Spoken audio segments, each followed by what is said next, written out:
Right now, turning to the latest in the race for the White House. Later today, Kamala Harris's running mate Tim Walz will campaign right here in North Carolina.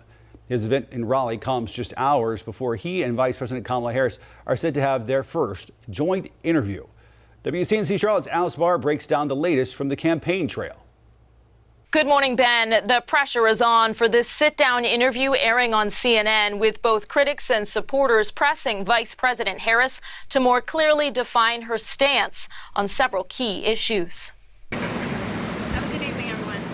Vice President Kamala Harris and running mate Minnesota Governor Tim Walz kicking off a bus tour across southern Georgia, listening to a high school marching band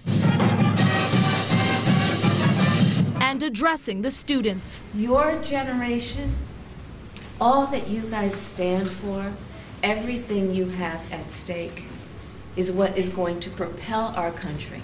Governor Walz drawing on his time as a high school teacher and football coach. Education is the key to the middle class. As the Democratic ticket seeks to appeal to rural voters in a critical battleground state. Tonight, they'll hold their first sit-down interview on CNN. I think it's very important that she's very explicit about her policies. Former President Trump's running mate, Ohio Senator J.D. Vance, criticizing his rivals for what he sees as empty promises of hope and joy. Her citizens are suffering.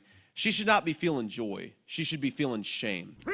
That as he defended against criticism over a Trump visit to Arlington National Cemetery this week, honoring the U.S. service members killed during a chaotic withdrawal from Afghanistan. He was there providing emotional support to a lot of brave Americans who lost loved ones they never should have lost. The visit drawing controversy after the Trump campaign says a cemetery employee tried to physically block campaign staffers. A cemetery spokesperson saying federal law prohibits any political or election-related activities within military cemeteries, including photography.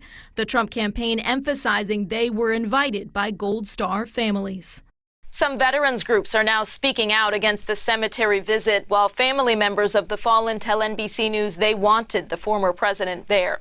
Two senior Trump campaign officials tell NBC News their staff coordinated details on the event with cemetery public affairs officials in advance.